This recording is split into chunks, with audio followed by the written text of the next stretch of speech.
Yeah, that's a very good pace to start with. Okay, well, since we have an hour and 20 minutes left before PoE2, I thought I might share some thoughts I had about this one video I saw by Legendary Drops. I'll leave a link to the video in chat if I can find it. Yoink. So, yeah, I saw his video. I watched quite a few of his videos, and this particular one, well, it's sort of like a one take that he had in this video was a bit, well, it got me a bit riled up, and I just wanted to rant a bit about it. Okay. Also, sorry, I do have a kitty with me over here. She's being a bit disruptive. So I'm not gonna go through the whole video, but I'm gonna try and do this like as a proper React video. Also, maybe let's just make it look better. Here we go. There we go. Nice. Some live editing, yeah? Anyways, so yeah, so in this video he's talking about, well, I'll let him do the intro. I don't want to talk over him. Now, am I the only one that feels like over the last couple of years it's become increasingly more popular to talk down to your audience? No, that's been a trend. He will definitely go into that a bit more, but yeah, I already pre-watched this, so it's not per se a full React, but you know, just gonna try and chime in whenever I feel like I have something to say. But yeah, people have, or mainly game devs, and not particularly devs, but specific people in the game development community, thought that it's a good idea to, yeah, just talk down on on the players and I don't know. I don't know what they're trying to achieve with that. I mean, you're biting the hand that feeds you, which is just completely insane for me. But anyways, let's go. To tell them just how worthless they are, especially in your eyes. Over the last couple of years, we've seen constant battles between game developers and their audience. Arguing, gaslighting, minimizing their feedback at every given turn. We live in this really weird state in which we don't just have bad games that fail, we have pretty decent games as well that also go by the wayside purely because of egos. And yeah, that's the beginning of the point he's trying to make, but that's already not something that I can agree with. Good games don't fail. They might not be as good or are not as successful as they could possibly be, but it doesn't mean that they fail. We'll get to examples later, sure, but that's the point we're trying to get at. Developers that care more about their own opinions than they do the games that they're actually creating, doing anything they can to own that audience that they so despise. There's been a lot of cases over the last couple of years where there were games that I would have played, but when I saw how the developers carried themselves, I didn't want to have anything to do with it. And what's crazy is they're doing it on purpose. They're trying to shoo away audiences that otherwise would be interested in their games. Now, I don't think that they're doing it on purpose. I don't think they're trying to shoo away people on purpose. I think what they're trying to do is they're trying to hook the wrong people, not the audience that they're trying to aim for, but they're trying to hook the loud bubble that they think is going to be their audience. You know, the modern audience. It's already become a meme. Yeah. No one's trying to fail on purpose. They're trying to hit a specific market, which is currently being, or well, it's not being as loud now, but it used to be like a month or two ago, before, like, you know, before a few key things that happened in the politics sphere. There was a very small minority that was extremely loud, and the developers thought that that's going to be the new audience of games. So they're not trying to fail. They're not trying to shoo away people. They're just trying to make the wrong people try and like their game, or at least their point's not their game. Anyways. So today what I want to do is an behind the scenes post. The way Oh or shit, worse off, sorry. I think that social media is a So today what I My buttons are the buttons I used to mute the OBS are the same video buttons that move the video around, so I'll try not to do that then. want to do is something special. I'm giving a business ethics course, a marketing class. I'm trying to give back to the video game community because Very good of I him. Very nice. guarantee that there are some developers that are working at these studios that are so excited to see their game come out, only to find out one of their developers went online, got into an argument, and told everybody that their game's not for them. Yeah, it's not something that a developer should be worried about, I don't think. The problem is that people are very extremely bad at differentiating the developer from the game. If you know, it doesn't matter what my point of view is. If I'm a good developer, if I can code very well, if I'm a good graphics designer, it doesn't matter what my point of view is. I need to deliver a good product. And if, you know, if the social media ecosphere is not capable of differentiating that one from another, that is, well, what mainly causes the issue he's trying to talk about. It's not supposed to be that way. I mean, people just don't know how to separate the creator from the creation, and that's a very big issue in my opinion. Social media has become symbiotic with so many industries, but for gaming, it is especially woven into the fabric of the entire ecosystem. Players are using it constantly to find reviews on YouTube, to watch streamers dive into new games on Twitch, to keep up with the new the whole. I mean, okay, never mind. I'll let him finish. News on Reddit or Twitter, or to build their own communities on Discord so they can connect with other people that share their passion. It's completely reshaped the way that we engage with games and the people who make them. This evolution has created a more... Yeah, making the internet way more accessible than it used to be like 10 years ago, that definitely helps with spreading the word of mouth about games. But I don't think that's as big as it seems to be, because the people that, well, follow games and look at guides and reviews and whatever, it's a very small minority of the people that are actually consuming the games, and we'll get into that a bit more. Let me just go on. More connected and transparent industry than gaming has ever seen before. Thinking back to the pre-social media days, your by the way, Kat, is the audio fine? only window into what a game might actually be like came from a few magazine previews. Maybe a friend already tried it. The divine words of wisdom from a local game store employee, or maybe just a blind leap of faith. Now, players are incredibly informed. They watch gameplay before they even buy the game. They follow the development updates. They get glimpses into the game's creation through developer streams and behind-the-scenes posts. Social media has made it so easy for players to do their homework and become part of a community, and as a result, they have become a lot savvier with their purchases and far more connected to the industry than they ever would have been otherwise. Now, what's even more fascinating about this connectivity is that it extends beyond the games themselves. Social media has allowed players to reach out to the people that make the games that they love. They can follow their favorite developers, comment on updates, and sometimes even influence the direction of games. Yeah. Direct feedback. We've seen this all across social media. How many times have you seen a public outcry directed at a game's developers, maybe their personal Twitter, asking for changes that they wanted to see in the game, and those developers replied to those posts and eventually actually made changes to their game? I don't want to interrupt him, just to make this a bit more cohesive. It's very good for both the gamers and the developers if there is any connectivity between one and the other. But it's not always the consumer that knows what's best for the product.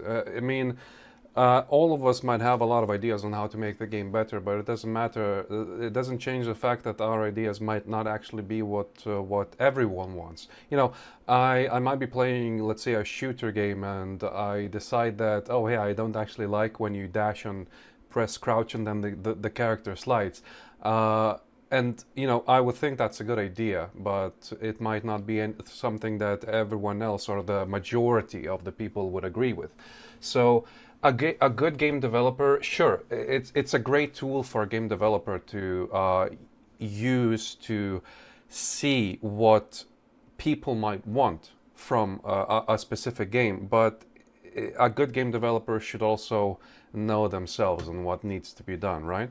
Um, I think a very good example is the whole World of Warcraft scene, where the balance and everything else is actually pretty much any competitive game. League of Legends as well. I've experienced that myself, where for example, the balancing of the game is focused mainly on the top 1% of the players, not even the 1%, the top 0.1%. If something is OP to the point where it's not good in professional play, that would be the focus of balancing the game. Well, I'm talking mainly about League of Legends. I haven't played the World of Warcraft that much to really know about balancing, but I played League of Legends for like, I don't know, 10 years, so I've experienced that myself quite a bit. And the buffs or nerfs or balancing for that 1% is not reflective enough of the rest of the community, the rest of the people, and then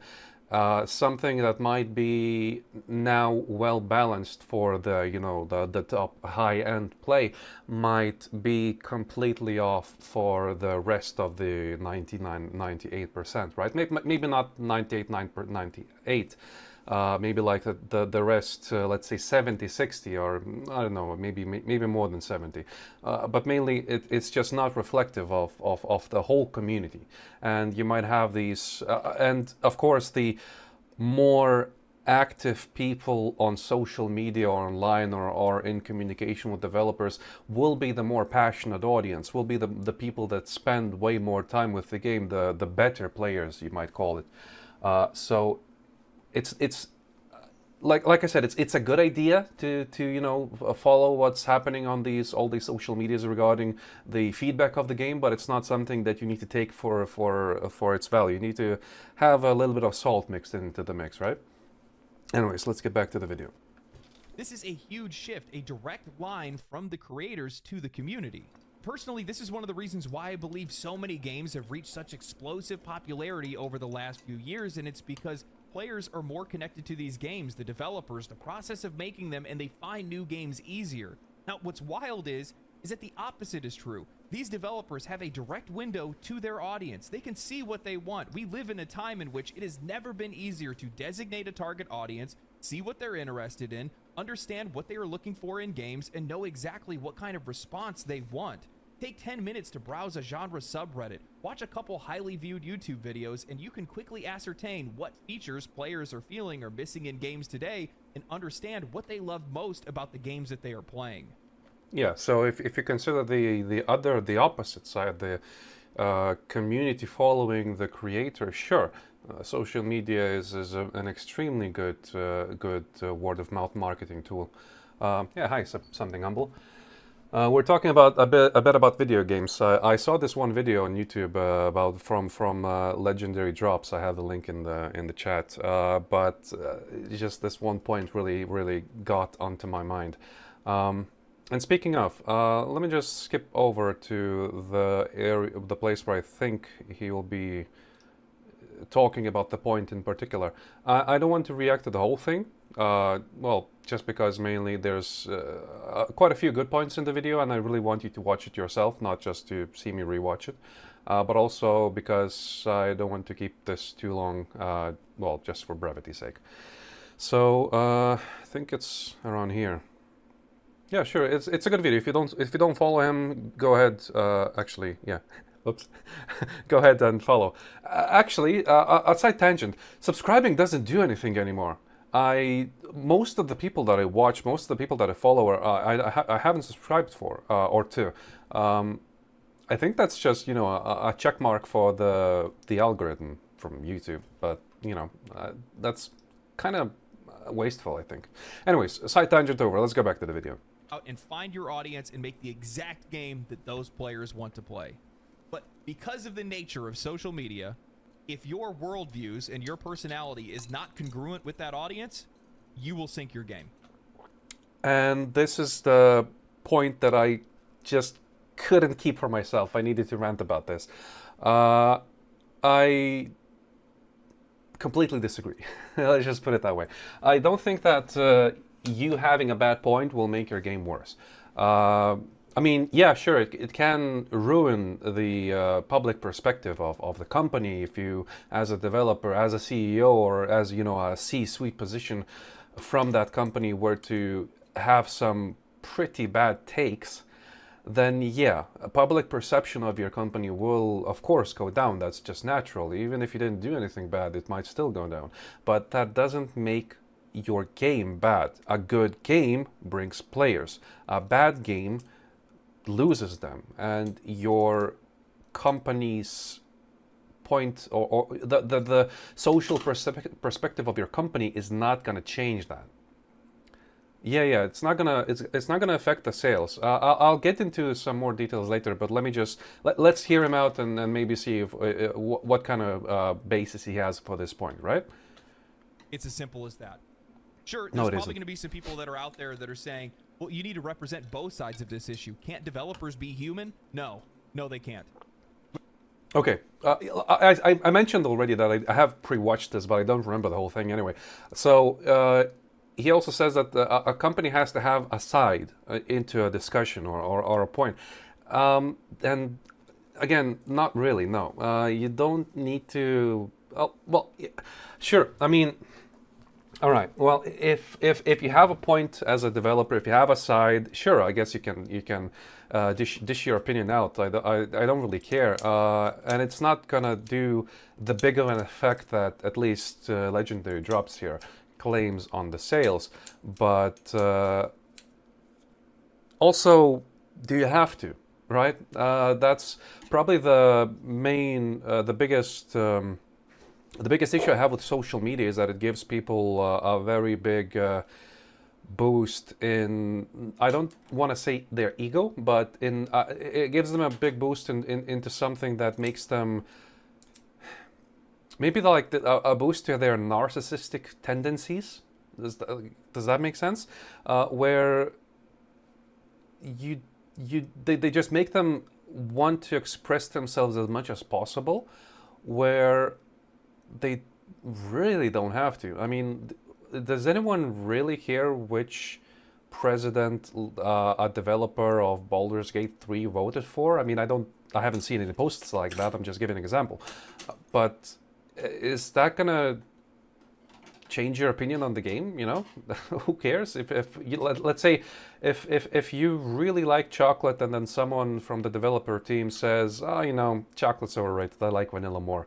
It's, yeah, okay, well, I don't know, I guess. I'm still gonna play the game if it's good, you know? That's just not how it works, I don't think.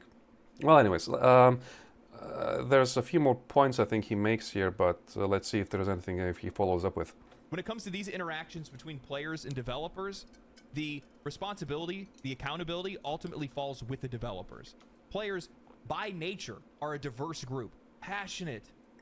Okay, he's gonna try and go into the point and try to explain that, I think. But I just wanted to give you a couple of examples. So I'm not sure how much you, Kat, or Something Humble follow the the ingoings of all these game companies, but a very good example of how a public perception of the company doesn't really matter is Blizzard. I mean, is World of Warcraft dying? No, not really. I think Diablo 4 was the best-selling game, the best-selling Diablo title ever, and this all comes after not only the sexual harassment and breast milk stealing, people mass leaving the company Blizzard, era. It also comes after pretty poor consumer or player handling from, let's say, Overwatch 2. The whole game launch was a disaster, and I think it's pretty much dead. It's not this. It's not what it used to be, right? So Overwatch 2 was also a big pointer towards what Blizzard is doing with their games. And then people still kept on playing both World of Warcraft and Diablo 4.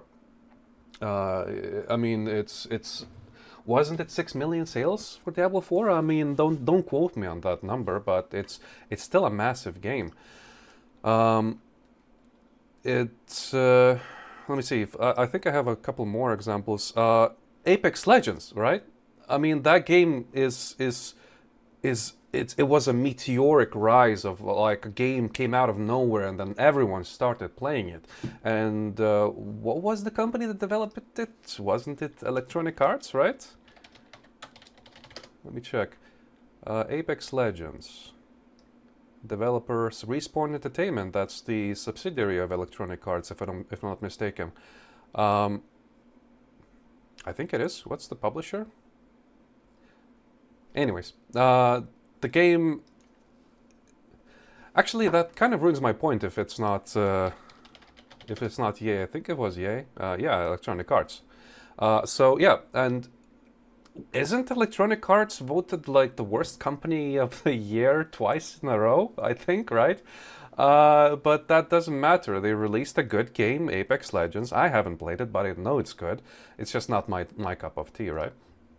And people played. That doesn't matter. Helldivers 2. Yeah, let's get there. I think he's going to talk about Helldivers 2 and Baldur's Gate, I think, right? So just a few couple of examples to keep in mind and think about, but let's see if there's anything else. Opinionated. They can be toxically positive or toxically negative. But the critical distinction here is that they do not represent a company. Anything beyond actions that would cross legal or ethical boundaries. Yeah, okay. Let me just skip forward because it's pretty much just explaining the point, but I just don't think that it's a good point. Sorry. The games that they've worked on. We've all seen how easily the scales can tip. Helldivers 2 is probably the best example of this. When that game was riding high, the developers were constantly engaging with their audience. That audience continued to grow, but after a few choice interactions and Sony's backstabbing, all of that goodwill was lost in the blink of an eye. Right. Let's look at the data then. So, Helldivers 2 Steam charts. I looked into this and I actually followed this whole scene quite heavily whenever this went on. And the Sony debacle didn't really affect the game's player count that much. Just a quick recap of the Sony debacle is that okay, so this is very good. It actually shows when that happened. So Sony is the publisher of Helldivers 2 and the someone else is the developer. Sorry, I should really check that. Developer is Arrowhead Game Studios, right? So Sony decided after some point, and it turns out that this was a known fact from the beginning, is that you had to have a PlayStation Network account to be able to play the game.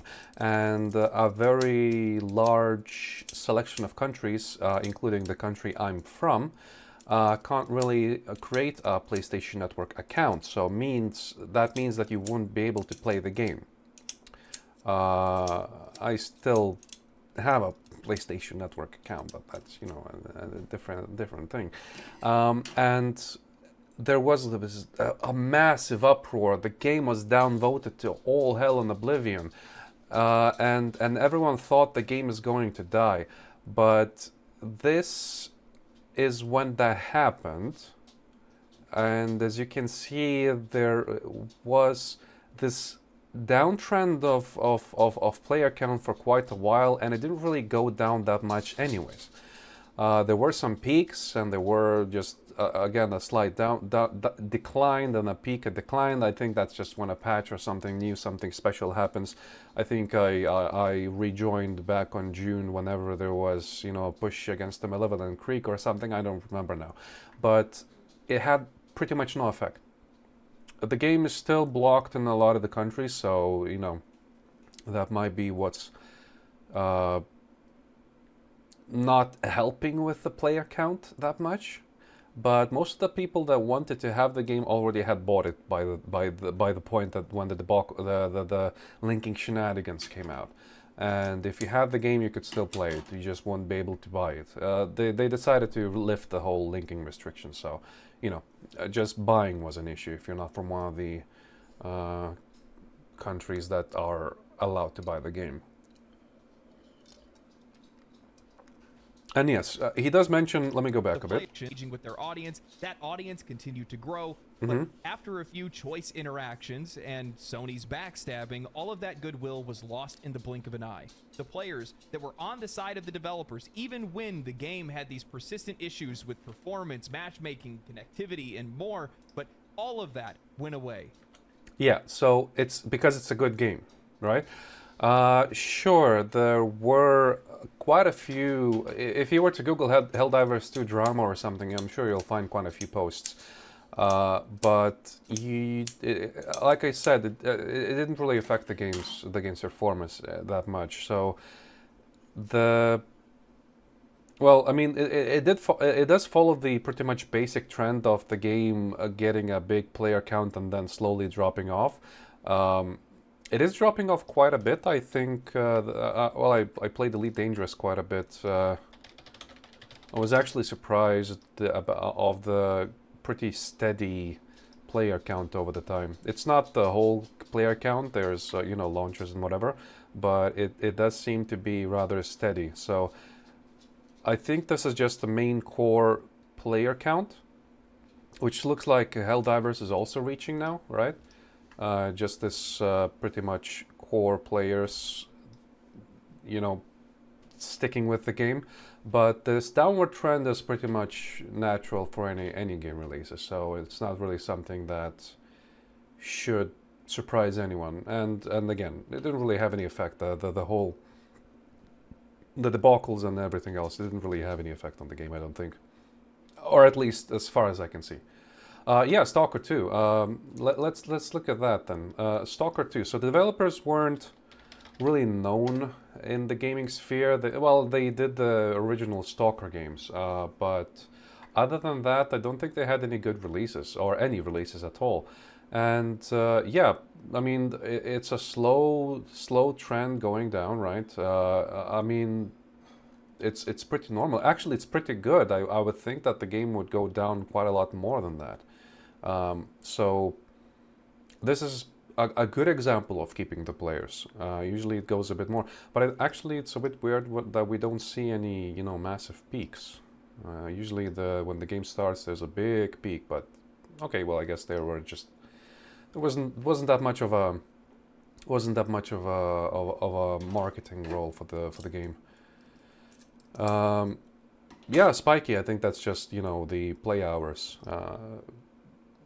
I think the US plays the game more, and then when it's nighttime, the Europeans play or something, right? I mean, it's just daytime and nighttime things. Anyways, let's go back to the video.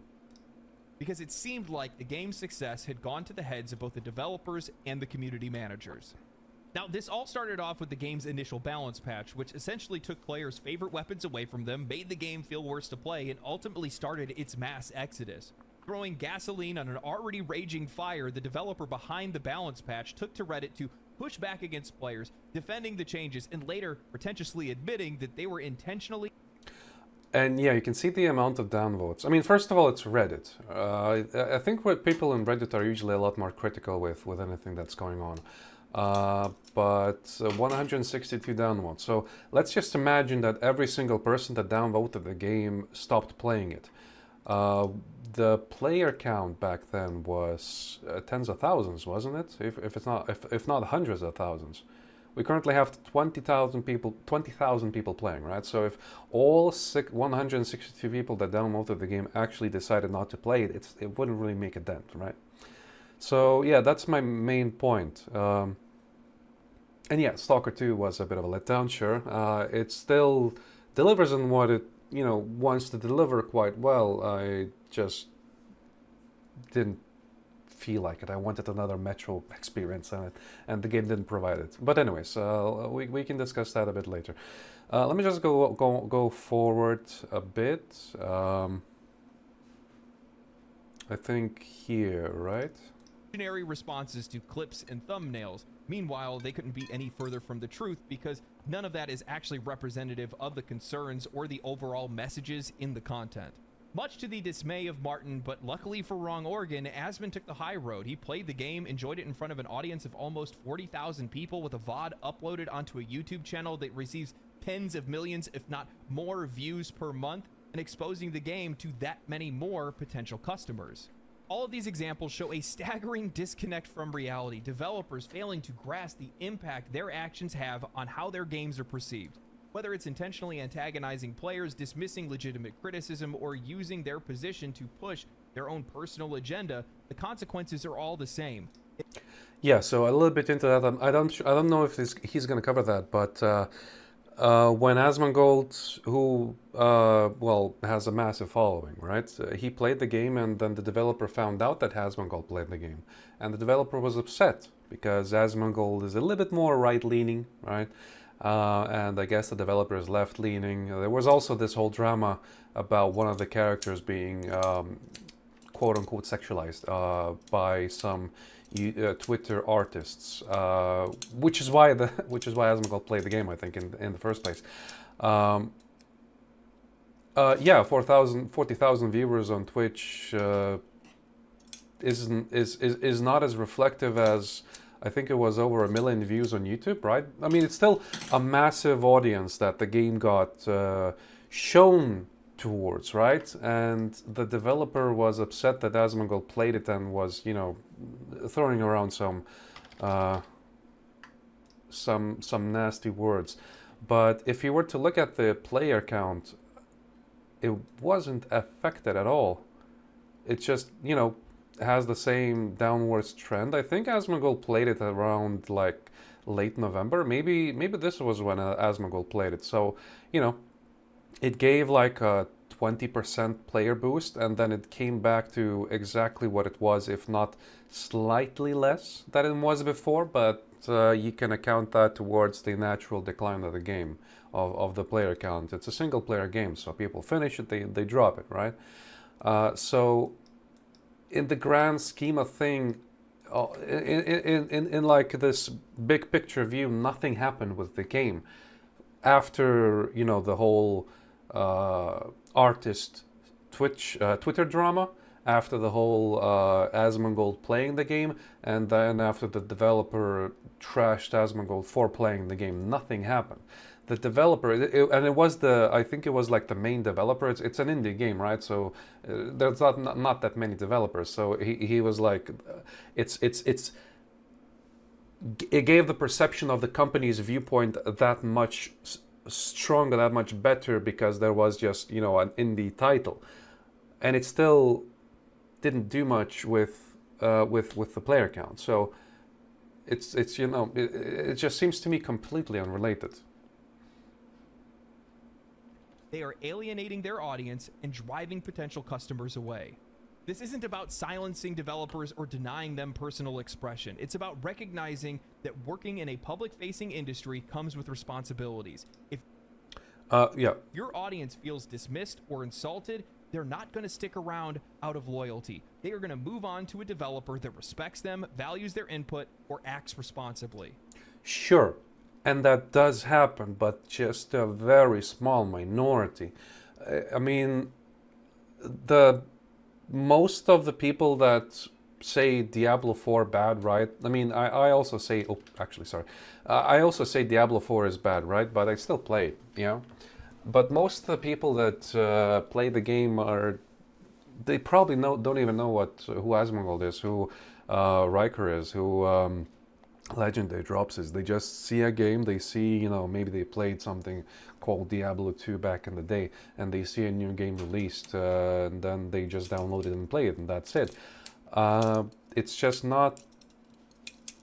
It's not the audience online that's the main target audience for games. We're just like 1% of the whole community that actually play the games. So sure, I'm sure that does affect potential game releases. For example, I'm a massive fan of Mass Effect, right? The whole trilogy. Thankfully, there's only 3 other games, but they're working on the 4th release, and because Anthem and BioWare Dragon Age Veilguard were such flops, and also, you know, there was the whole Andromeda incident. I'm gonna be very cautious about playing Mass Effect 4. I'm probably not gonna buy it outright before, seeing reviews and stuff. Whereas before any new Mass Effect release, including the Andromeda incident, that got released, I would buy immediately. So, yeah, that changed my opinion. The whole, well, BioWare not being that nice of a company as well. I don't remember any good trash about BioWare that would be recent, but I know that they did, something bad.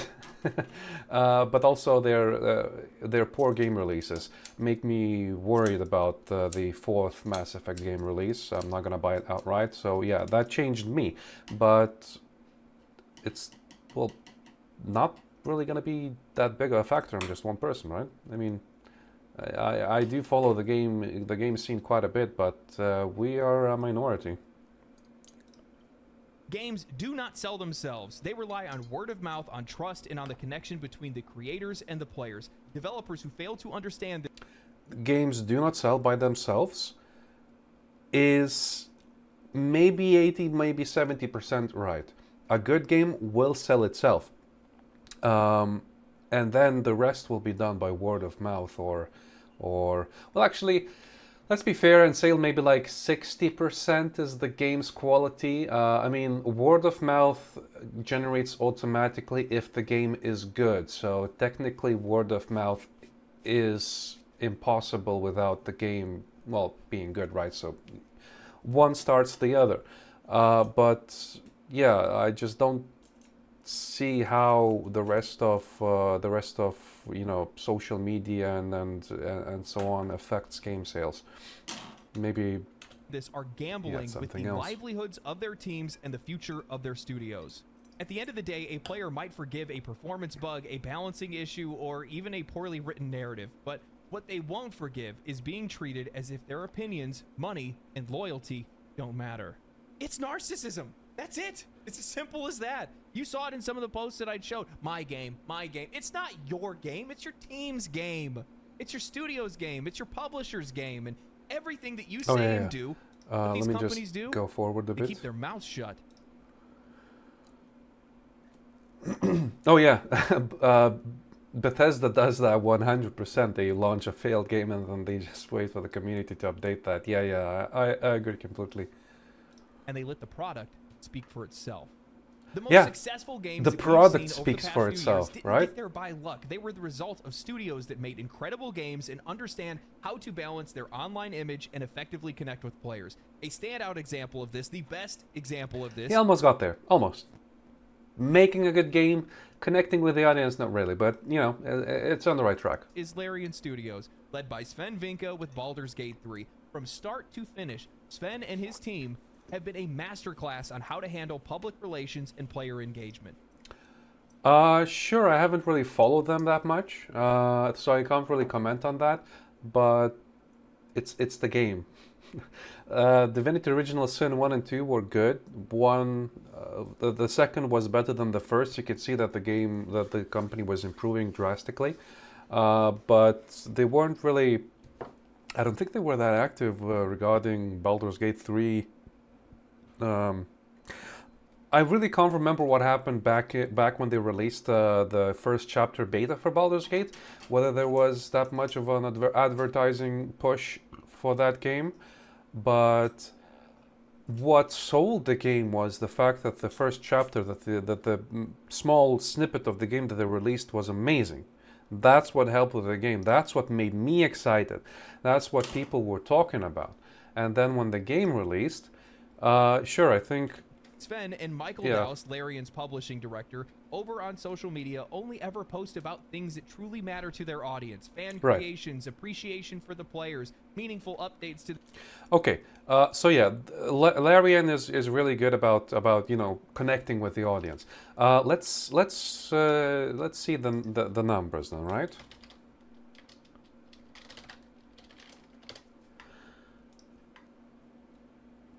Here, so from the release, we again see pretty much the same thing, right? So the game released, and sure, so the one point that I can concede to agree with what Legendary Drops is saying is that we can still see the downward trend, right? That's again, it happens with every game, but it definitely could have slowed it down, right? That's what I think could be caused by the proper social interaction, but well, it's a single player game still.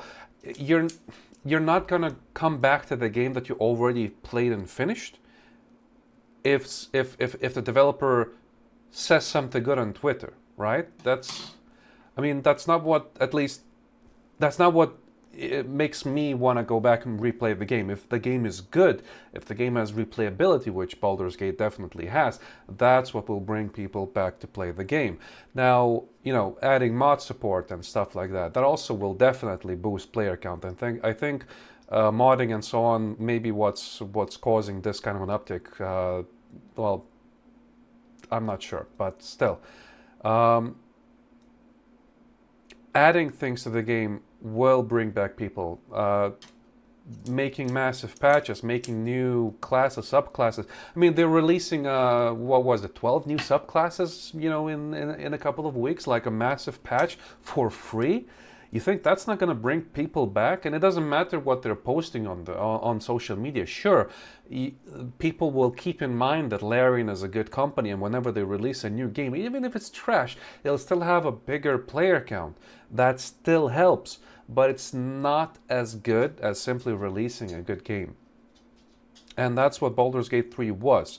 The game was good, people bought it, they played it, they finished it, and whenever they finished it, they, dropped it, and that's it. If there's something new, something else happens, let's say my girlfriend replayed the game again for the third time, I think, because she wanted to try out the mods. She finished the game without them, and she wanted to try, modding the game and just adding new things. I think there was like what actually wanted me to come back and play the game is there is this mod that makes the game roguelike.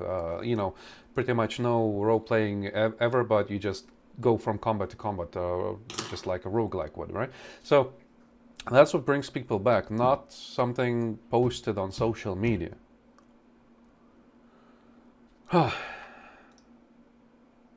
Anyways, I mean, you can go and watch the rest of the video if you really enjoy it. I think Legendary Drops is very good. He's a very player-centric YouTuber, content creator.